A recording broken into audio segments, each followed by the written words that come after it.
Assalamualaikum warahmatullahi wabarakatuh. Bismillahirrahmanirrahim. Alhamdulillahi rabbil alamin. Salatu wassalamu ala asyrafil anbiya'i wal mursalin, Sayyidina wa maulana Muhammadin wa ala alihi wa sahbihi. Subhanakallahumma la ilma lana illa ma 'allamtana fa'allimna ma yanfa'una wa barik lana fima 'allamtana innaka antal alimul hakim bi rahmatika ya arhamar rahimin. Amma ba'du. Bapak Ibu, tokoh agama, tokoh adat, pemerintah yang bersempat hadir yang pada hari ini, yang kami hormati orang tua kami, guru kami Pak Haji Kadir. Mohon izin Pak, mestinya beliau ini suruh ceramah. Ilmu beliau sungguh luar biasa. Bapak Ibu hadirin hadirat yang dirahmati Allah, terkhusus Kak Sabikun beserta keluarga, kita doakan mudah-mudahan beliau dalam keadaan sehat walafiat, rizkinya semakin lancar, barokah, baca umroh langsung haji lagi ya. Amin ya rabbal alamin.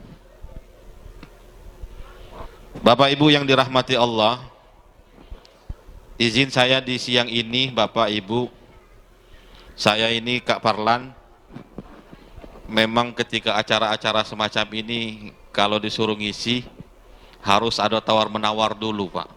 Aja. Ngapo? Karena biasanya disuruh ceramah ini lamepet, lana habis waktu. Setelah itu didesak jangan lamo-lamo igo. Sementara waktu zuhur sudah masuk.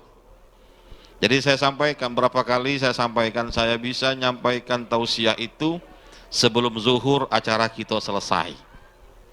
Ngapo Bu? Biar tidak banyak dosa gitu nih. Karena kita hadir di tempat ini, kantara pahalo dengan doso kadang lebih banyak doso daripada pahalo Pak. Iya. Pahalonya mungkin di saat nilai silaturahmi, tapi perjalanan dari rumah sampai ke tempat banyak dosonya. Ngapo? Terlalu kepo nyengok wong lain Pak. Walaupun tidak disampaikan tapi hati dewek yang berbicara. Tuh, nyengok wong berjilbab cak itu dikit, nggak tahu. Ada yang belistik lebih tebal dikit, nggak mulai lagi. Ada yang bergelang panjang, cincin segala macam tangan ada, lah dia omong lagi. Itu tanpa disadari. Maka saya izin malah pada siang hari ini untuk diri saya dan mengajak kita semuanya agar acara ini berkah, yang hadir dapat ilmu dan dapat kita terapkan dalam keluarga kita. Amin ya rabbal alamin. Bapak Ibu yang dirahmati Allah,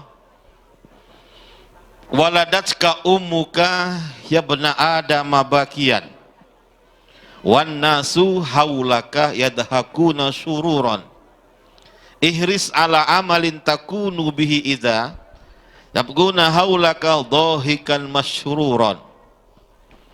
Ketika engkau dilahirkan oleh seorang ibu, waladatka ummuka, anak Adam dilahirkan oleh seorang ibu, wan nasu haulaka yadhakuna syururan, wong yang hadir saat melahirkan itu mereka senang Pak Bu, tertawa, bahagia, bangga, apalagi seorang suami.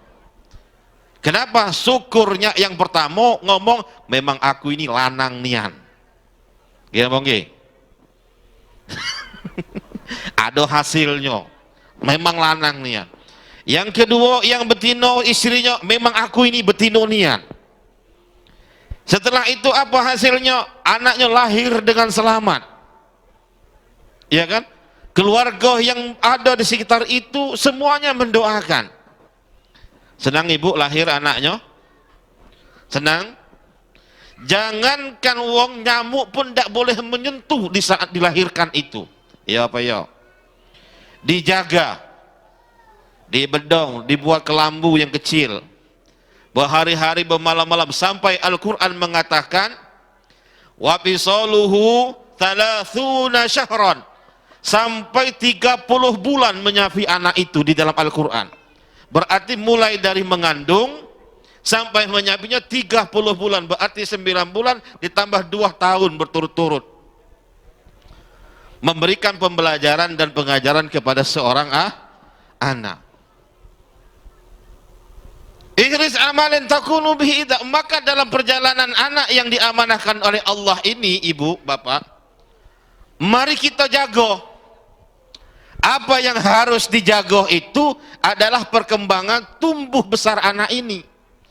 Jangan sampai kita sudah capek mengandungnya, capek kita melahirkannya, capek kita mendidikkannya, pada endingnya dia tidak berdoa untuk kita. Dia tidak taat dengan orang tuanya, bahkan kadang dia lebih berani kepada orang tuanya. Siapa yang salah demikian? Salah bapak yang membuat atau salah ibu yang mengandung? Bapak ibu yang dirahmati Allah, maka konsep ketika Allah mengajarkan kita, menurunkan Al-Quran, disampaikan kepada Muhammad, Muhammad itu ditakuti dulu pak, bu.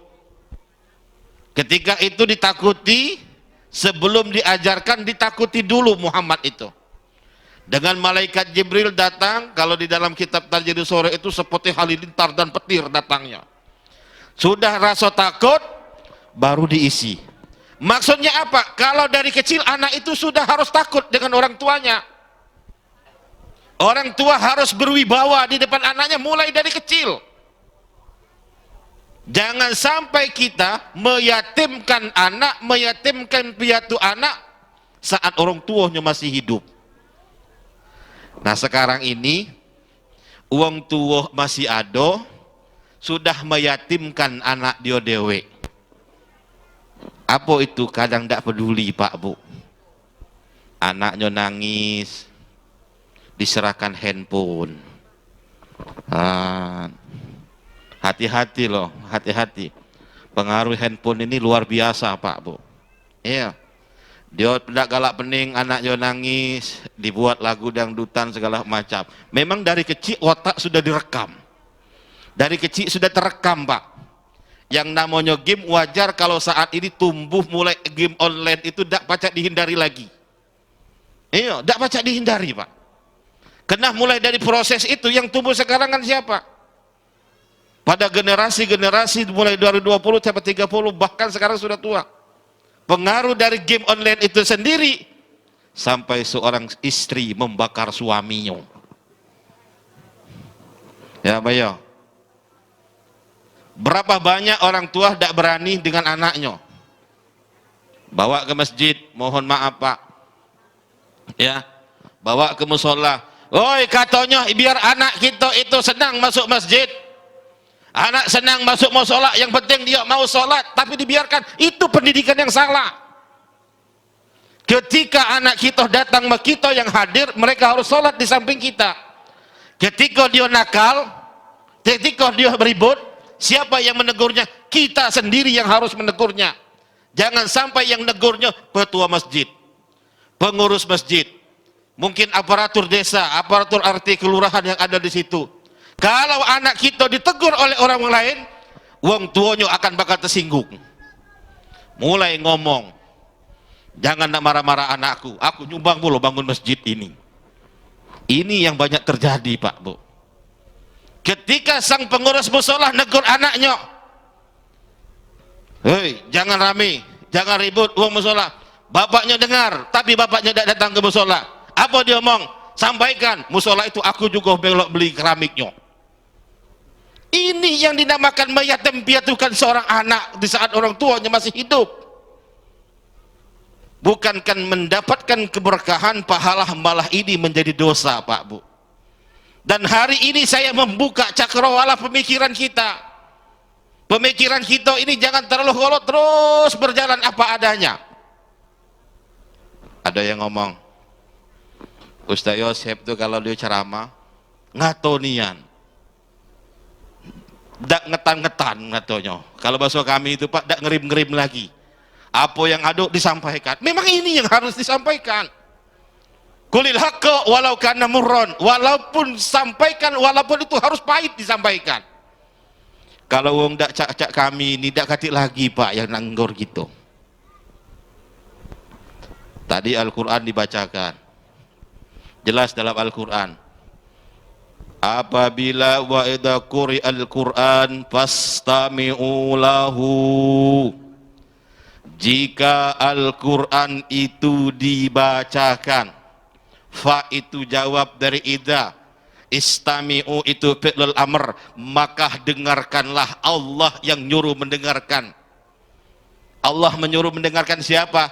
Apa yang suruh Allah dengarkan? Dengarkan Al-Quran ketika Al-Quran itu dibacakan.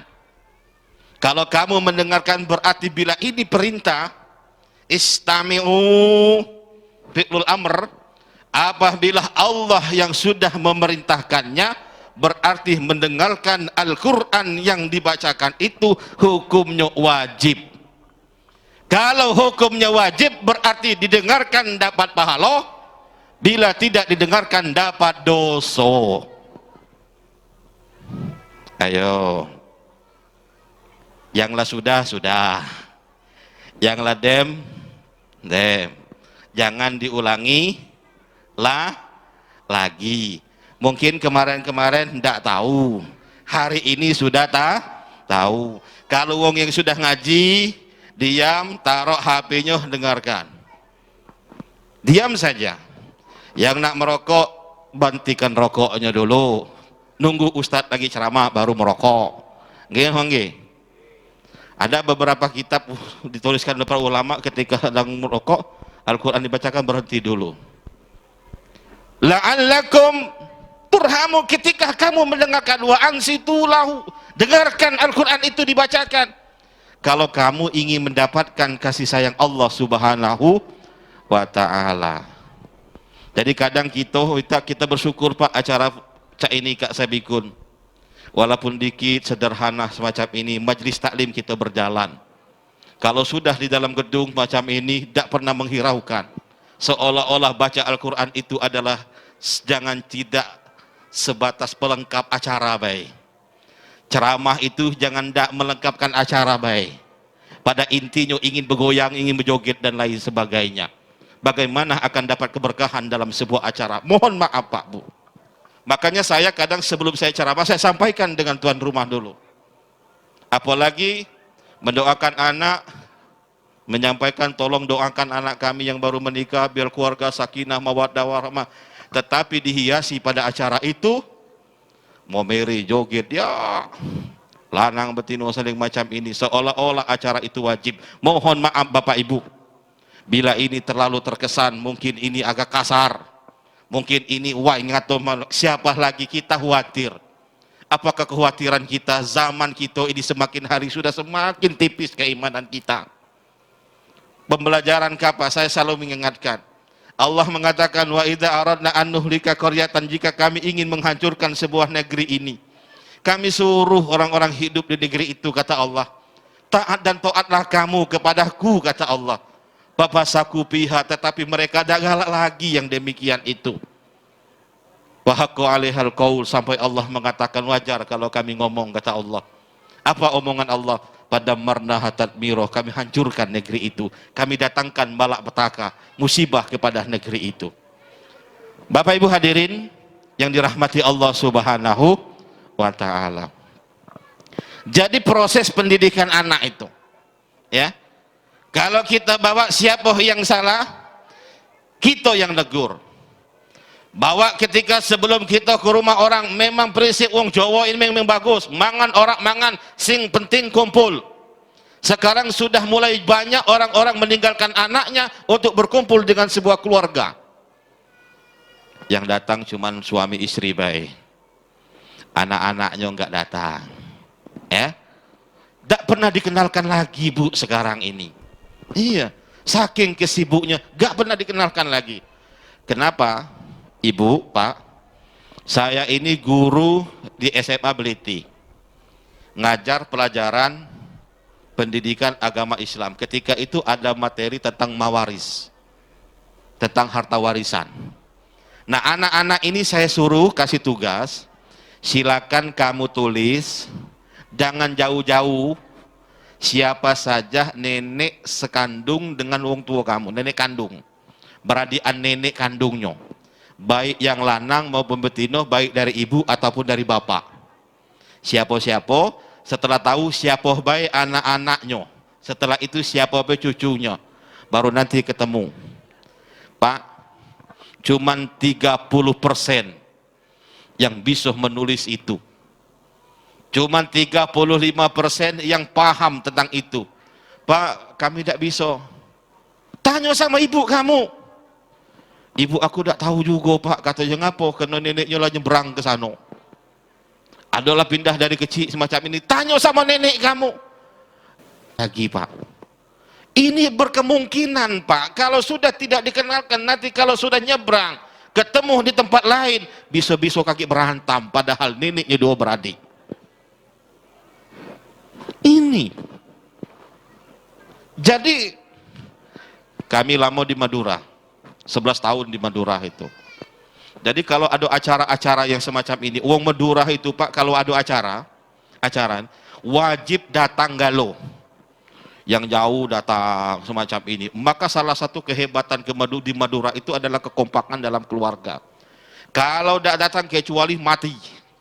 Atau memang ada hal yang memang tidak bisa dinikah.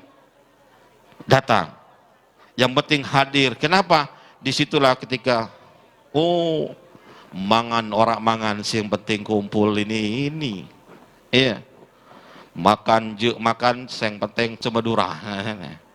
Iya. Ini yang kita ajarkan dengan anak. Betapa banyak, silakan ibu cek pulang dari sini yang masih SD tanya, tahu tak siapa nama neneknya? Ayo. Jangan jauh-jauh, balik kaki ya. Ibu tanya, nak siapa nama neneknya? Siapa nama mbane? Aku yakin banyak tak tahu. Ngapo? Karena banyak wong tua tak pernah ngejuk tahu siapa nama neneknya. Bahkan ada anak tak tahu dengan nama bapak kandungnya dewe. Terjadi, Pak. Ngapo? Anak tahu panggilan sehari-hari, nama aslinya tak tahu. Ini kasus, ini nyata. Kami buat paspor. Bu, siapa nama bapaknya? Ini. Akhirnya ditulis, memang orang agak tua hanya ini. Ternyata itu nama panggilannya, Pak. Nama panggilannya. Pas ditanya tetangga, oh itu nama panggilan bapak kau, nama aslinya ini. Astagfirullahaladzim. Karena akte sudah ditulis, ya sudah. Maka perlu kita mengenal nama siapa sih nama kita ini, siapa sih nama ibunya, harus kita ajari kepada anak. Rahmati Allah. Mengapa sekarang banyak anak-anak sudah banyak kurang ajar? Anak-anak sudah mulai melawan. Kenapa? Pendidikannya terbengkalai. Maksudnya apa? Kita beda dengan wong tua yang saat dulu saat menitip anak ke sekolah. Sekarang ini lebih-lebih lagi dalam agama. Jarang sekali wong tua datang ke musola, datang ke TPA. Pak Ustadz, ini anakku namanya ini. Aku minta tolong ajarkan dia ngaji biar dia baca berdoa, nak diapakan penting lajulah jangan mati atau cacat. Ada yang semacam ini? Balik lagi. Misalkan 1-2 bulan kemudian, kalau dulu bawa minyak lampu, ada yang bawa ubi, ada yang bawa beras, ngomong dengan anaknya, nak tolong bawakan ubi ini, bawa gendum ini, kasih dengan guru yang ngajarkan kamu. Kalau dia nak necicipinya. Sekarang sudah mulai hilang bapak ibu. Anak-anak ngaji cuman rami baik di musola, rami baik di masjid, tapi tidak ada ijab dan qabul menyerahkan. Padahal pendidikan itu penting, Pak Bu. Kita ingin keberkahan ilmu yang kita dapatkan itu. Di sekolah SD juga semacam itu. Di SMP juga kadang orang tua tidak pernah tahu siapa yang mengajar anak-anaknya. Ketika di SMP tidak tahu siapa yang mengajar anaknya, apalagi sampai SMA siapa yang mengajar anaknya. Yang terpenting adalah ketika ia pada usia dini. Kenapa? Karena kita ajarkan adab, kita ajarkan akhlak dan etika kepada anak. Kalau sudah dari kecil kita memberikan contoh kepada seorang anak, ini guru kamu, kamu akan diajarkan dia. Kalau dia marah nanti kamu harus nerimo. Insya Allah ketika dia keluar nantinya pada tingkat SMA, ketika kuliah atau kemana saja nanti, dia sudah terbiasa. Mengapa? Karena sudah diajarkan oleh orang tuanya dengan etika dan akhlak. Bapak Ibu hadirin yang dirahmati Allah Subhanahu wa ta'ala, maka ini ketika dia dilahirkan semua dalam keadaan tertawa, nanti ketika anak ini kita berikan pendidikan yang baik, pendidikan yang jelas, ketika dia meninggalkan kita semuanya, bukan berarti mereka pergi, mereka meninggal dunia, bukan orang-orang tertawa, tetapi ketika pergi meninggalkan kita, orang-orang pada menangis. Kenapa? Karena dia senang dengan kita, bukan terbalik. Apa? Ketika dia meninggal, ketika dia pergi uang tertawa, alhamdulillah sianu meninggal dunia. Kenapa? Karena selama pergaulan itu tidak ada kesan yang terbaik dalam dirinya. Bapak Ibu hadirin, hadirat yang dirahmati Allah Subhanahu wa ta'ala, maka pentingnya pendidikan ini Pak Bu. Sekarang pemerintah hadir di tengah masyarakat kita. Kenapa kita harus memberikan pendidikan? Kalau bisa masuk ke swasta dengan pembiayaan. Tidak mampu, sekarang sekolah negeri sudah gratis semuanya sekolah. Tidak ada alasan lagi kita tidak memberikan minimal pendidikan seorang anak itu pada SLTA dan Alia. Semuanya pada gratis Pak Bu. Ada orang tua ngomong, Pak kami, Pak minta maaf nian, anak aku ini nak nian sekolah di sini, tapi tidak pacak Pak beli seragamnya. Ngapo? Kami ini saronian Pak. Aku jingok rokok surya di kantongnya. Rokok surya. Bapak merokok? Merokok. Sehari berapa Pak? Sebungkus sekarang sehari. Berapa Pak rokok surya ini? Sebungkus 25 atau 30 ribu sebungkus? 35. 35 ribu sehari. Sanggup. Bapak bayar 950 untuk keperluan baju, seragam batik, seragam olahraga, sepatu, dan seluruh atribut, Bapak tidak sanggup. Dibuang-buang baik sanggup, urusan anak tidak sanggup. Bapak ingin mengemis, berarti kita sudah mengajarkan anak menjadi seorang pengemis. Hati-hati Bu, hati-hati. Jangan mengajarkan anak kita meminta-minta. Jangan mengajarkan anak kita menjadi seorang pengemis. Tapi kalau diinjuk wong, dikasih wong, monggo, alhamdulillah. Tapi kalau disuruh untuk meminta, inilah akan menjadi cikal bakal anaknya minta-minta. Kaki sudah berkeluarga, minta-minta kemana-mana, minta-minta. Tidak galak unjuk, cari kesalahan wong. Na'udzubillah summa na'udzubillah. Bapak Ibu hadirin, hadirat yang dirahmati Allah Subhanahu wa ta'ala, maka ketika ikhtiar kita memberikan pendidikan yang terbaik kepada seorang anak, harta warisan yang terbaik kepada seorang anak, itulah pendidikan yang berarti Pak Bu. Jadi ada cerita Pak Parlan, saya sering ceramah ini. Ada orang dusun kami, Pak Ustadz, kakek kalau sedang ceramah tolong sampaikan. Ngapo mang jago? Tolong sampaikan ini pengalaman pribadi kami katanya. Oh iya. Kalau orang tua yang saat ini masih hidup, hartonya masih ada. Ini kisah nyata Pak, dan disuruh saya bercerita. Maksudnya apa Pak? Kalau punya kebun, jangan dikasih dulu dengan anaknya kebun itu. Kalau punya ruko, jangan dikasih dulu, jangan dibagi dulu. Intinya kalau orang tua masih hidup, masih punya harta, anak jangan dikasih dulu. Intinya saya itu. Ngapa Pak semacam itu? Aku ini menderita nian Pak Ustadz. Kok bisa? Aku ini ada sawit lebih kurang 20 hektar. Anak aku ada 4. Sudah 5 hektar semua aku kasih. Iya kan? Ada tanah sudah kami basi galoi sekarang ini. Terus aku sekarang hidup dengan anak tat katanya. Jadi Pak, alangkah sedihnya saat kami nak beli obat, nak minta dengan anak, apa anak dibentak oleh anaknya. Kaget dulu, dak katik duit, apa segala macam ini. Ketika kami nak berobat, tolonglah antar kami ke Linggau, kami nak berobat. Apa kata anaknya? Kaget dulu, lagi sibuk segala macam ini. Padahal dia pajak menggunakan mobil itu aku yang bayarnya.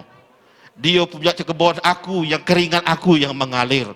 Dia pajak rumah tegak yang bagus semacam itu, harta warisan tanah yang aku kasih. Padahal aku ingin berobat ke Dr. Ismail. Paling selama 3-4 jam dari bikin teluk ke Lubuk Linggau untuk cek baik. Kadang betapa sakitnya hatiku ini.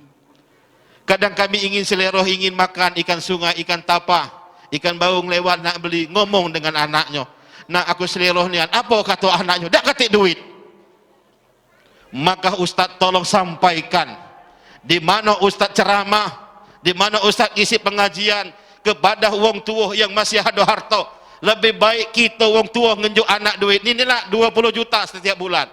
Ini nak 10 juta. Kalau kita megang duit, apapun yang kita seleroh, pacak kita beli. Kalau kita bisa duit, berobat ke mana pun kita bisa. Anak tak bisa bawa mobil, kita baca nyuruh tetangga bawa mobilnya. Anak malas macam ini, kita ada keluarga kita yang pacak nolong kita. Dan anak tetangga, ponaan, masih ada yang akan membantu kita. Inilah curhatan hati seorang orang tua, Pak Bu. Kaki kalau kita lah mati, Ustaz, biarlah anak berjalan dewe. Jangan sampai kita inilah kadang aku pikir-pikir katanya wajar baik kadang wong tua yang dijenguk berduit tapi kadang kena stroke. Kenapa? Beban pikiran dia oleh tingkah laku seorang anak kepada orang tuanya. Bapak Ibu hadirin, hadirat yang dirahmati Allah Subhanahu wa taala. Gelang jual. Pernah ndak wong tua nutut nanti bayar yo? Ada wong tua? Ndak kati. Tetapi di saat wong tua sakit, nak, pacak ndak nolong aku berobat macam ini? Kati duit. Bila kau taat pada rajamu, lebih taatlah pada ibumu. Masya Allah.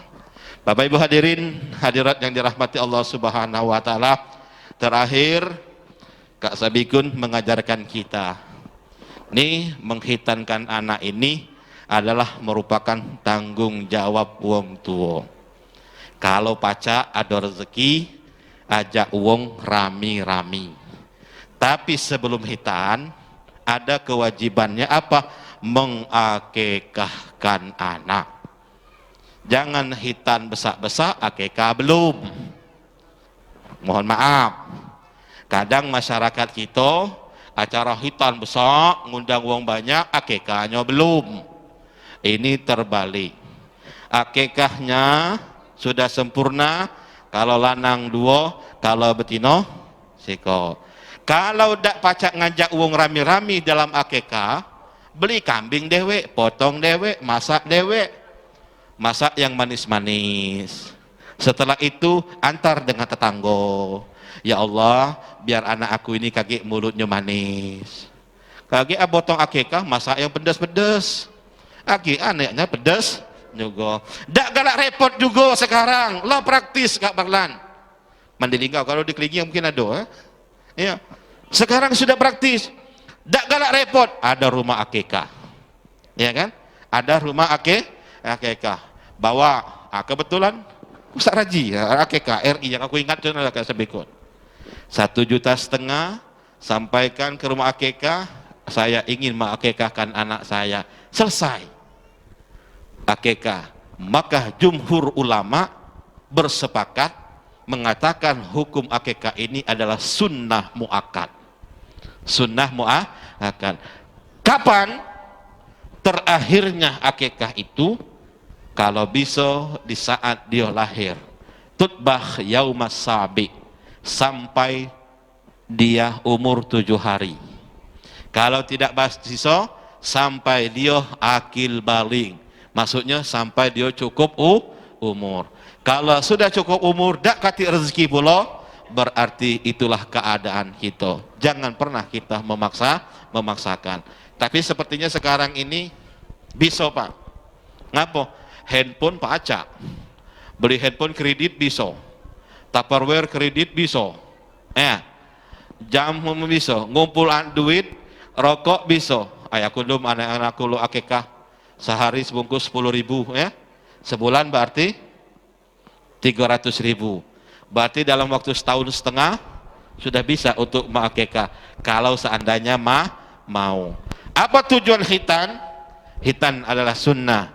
Yang kedua, khitan adalah sebuah kebersihan bagi seorang anak. Apa manfaatnya? Banyak. Salah satu di antara, mohon maaf Pak, kalau di Jawa itu kan, kalau rumah kiai itu kan ada, setiap meja itu ada pisang. Jadi satu ketika seorang mu'alaf datang bersilaturahmi dengan seorang Pak Kiai. Pak Kiai, kenapa muslim itu harus berkhitan? Oleh Pak Kiai tadi dijuknya makan pisang bu. Pisang langsung dibuka, disuruh makan. Nih makan pisangnya. Enak, alhamdulillah. Yang kedua, disuruhnya makan pisang lagi, tapi kulitnya udah dibuang, makan katanya. Bukan, pas ditanya, enak yang pakai kulit atau yang tidak ketik kulit? Enak yang tidak ketik kulitnya daripada yang berkulit. Itulah khitan. Bapak Ibu hadirin hadirat yang dirahmati Allah Subhanahu wa taala. Ini kiranya yang dapat saya sampaikan. Terima kasih Pak Sabikun. Walaupun ini terkesannya santai Ibu, terima kasih saya hari ini sudah diamanahkan menyampaikan ini. Mudah-mudahan ke depan anak-anak kita yang diamanahkan oleh Allah Subhanahu wa taala sehat walafiat, amin ya rabbal alamin. Yang kedua, berilah makan anak-anak kita itu yang halalan thayyibah. Ibu-ibu, khusus ibu-ibu, minta maaf bu ya. Bu, minta maaf. Terakhir aku nyampaikan, kalau bisa ngasih anak makan jangan hasil ngeremet. Tahu ngeremet? Tahu ngeremet? Beda maling. Kalau nolong wong rewangan, kalau yang punya hajat dak mungkusnya, dak ngasih kita, jangan mungkus dewe lauk ya. Aku dak ngatur kamu dah, ya. Kecuali yang punya hajat dibungkusnya atau siapa bungkus, nah kaki itu kasih bawa balik ya. Jangan kita mungkus dewe. Dak tahu-tahu pas dia dibungkus balik, nah, woi, bungkus itu. Pas nyengok ayam kurang, lauk kurang, sak napasnya, balik ke rumah ngasih anak. Wajar anak kita nakal galo. Kalau nak nolong wong, nolong bae bu. Ya, kalau dibungkus wong, bawa balik. Kalau dah sudah, jangan merajuk. Ya, sama lah cak bernyanyi. Kalau disuruh bernyanyi, nyanyi. Kalau dah, alhamdulillah. Berarti dong bagian kita. Ini banyak kasus pak. Banyak kasus ketika dalam persedekahan. Kadang mohon maaf, ini saya harus sampaikan Pak Bu. Ini salah kafrah akhirnya lumrah. Seolah-olah balik rewangan bawa bungkusan itu wajib hukumnya.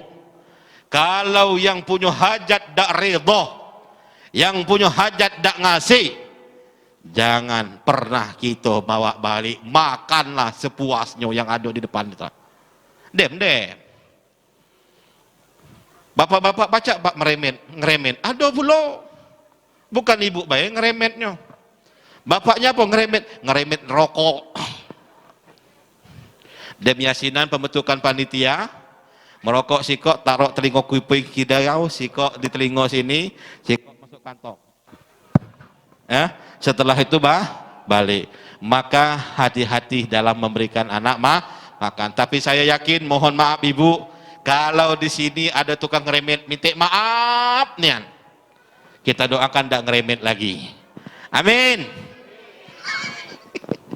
Mari kita berdoa pada Allah Subhanahu wa taala agar Ananda M. Joko Susanto ini tumbuh besar menjadi ulama yang soleh, yang taat beragama, taat kepada orang tua, bahagia di dunia, bahagia di akhirat. Amin ya rabbal. A'udzubillahi minasyaitonirrajim. Bismillahirrahmanirrahim. Alhamdulillahil alamin.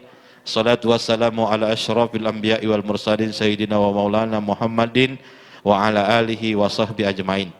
Allahumma salli ala Muhammad wa ala ali Muhammad. Allahumma ya Allah, ampuni dosa kami, dosa ibu bapak kami ya Allah, dosa guru-guru kami, dosa menjadi anak-anak yang soleh dan soleha, anak-anak yang taat dan taat, anak-anak yang gemar mensyukuri segala nikmat yang kau berikan, anak-anak yang senantiasa berzikir baik di kala senang maupun susah, anak-anak yang selalu nantinya ya Allah mengisi rumahnya baik dalam keadaan senang dan susah, anak-anak yang dapat mengunjungi Makkahul Mukarramah dan Madinatul Munawwarah, anak-anak yang bisa membawakan kebahagiaan orang tua, keluarga dan seluruh zuriatnya bahagia di dunia, bahagia di akhirat. Allahumma ya Allah, bermohon kepadamu, berikan kebaikan kepada kami, kebaikan di dunia maupun kebaikan di akhirat kelak. Rabbana atina fid dunya hasanah wa fil akhirati hasanah wa qina azabannar. Walhamdulillahirabbil alamin. Assalamualaikum warahmatullahi wabarakatuh.